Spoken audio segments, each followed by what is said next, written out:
Halo,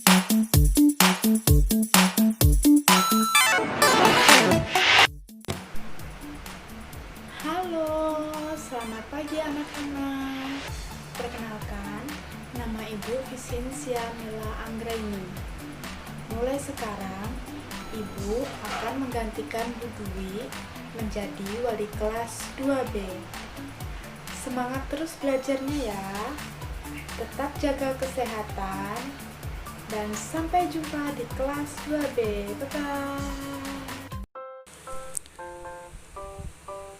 Anak-anak, hari ini kita akan belajar tematik tema 5, pengalamanku, kelas 2, subtema 1, pengalamanku di rumah.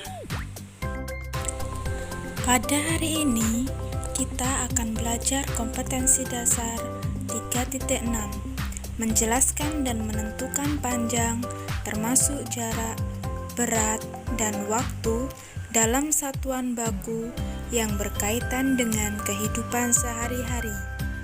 Tujuan pembelajaran untuk hari ini supaya siswa dapat memahami pengukuran panjang yang berkaitan dengan kehidupan sehari-hari. Setiap benda mempunyai panjang. Panjang setiap benda dapat diukur dengan menggunakan alat ukur panjang satuan baku dan tidak baku. Anak-anak, hari ini kita akan belajar tentang mengukur benda dengan menggunakan alat ukur panjang satuan baku.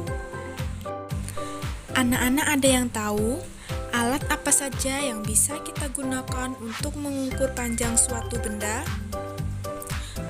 Coba sekarang anak-anak angkat tangannya, siapa saja yang tahu alat apa yang bisa kita gunakan untuk mengukur panjang suatu benda? Iya, pintar sekali.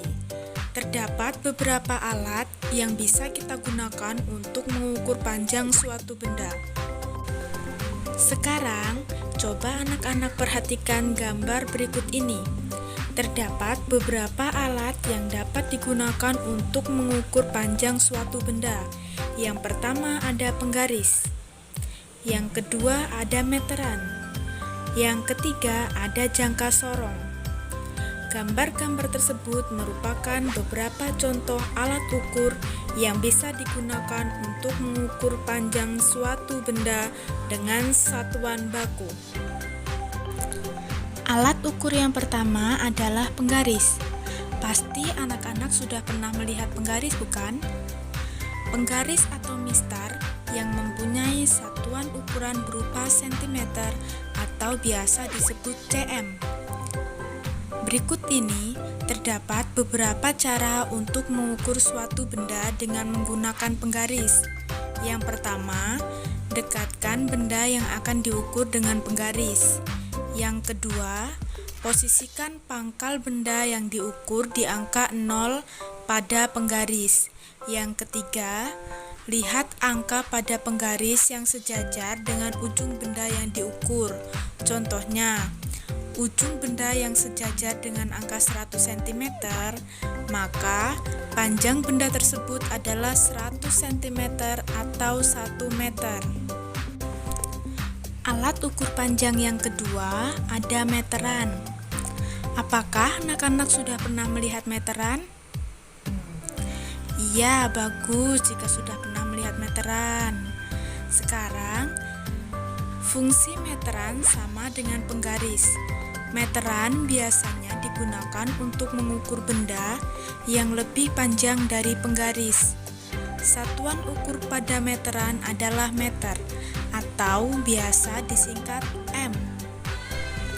Cara untuk menggunakan meteran untuk mengukur panjang suatu benda sama saja dengan cara menggunakan penggaris. Tadi kan anak-anak sudah belajar tentang cara menggunakan penggaris. Untuk mengukur panjang suatu benda dengan menggunakan meteran, caranya sama saja seperti tadi. Alat ukur panjang yang ketiga ada jangka sorong. Anak-anak sudah pernah melihat jangka sorong? Ya, pasti ada yang sudah pernah melihat dan ada juga yang belum pernah melihat jangka sorong kan? Bentuk jangka sorong sama seperti yang ada pada gambar berikut.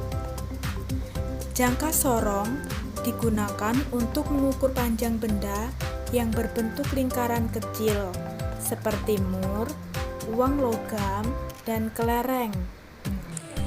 Terdapat cara yang dapat kita lakukan untuk mengukur panjang suatu benda dengan menggunakan jangka sorong, yaitu letakkan benda di antara capit yang tersedia pada jangka sorong.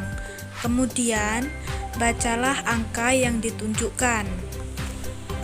Perlu anak-anak tahu, satuan untuk mengukur panjang benda ada dua, yaitu sentimeter atau biasa disingkat cm dan meter atau biasa disingkat m.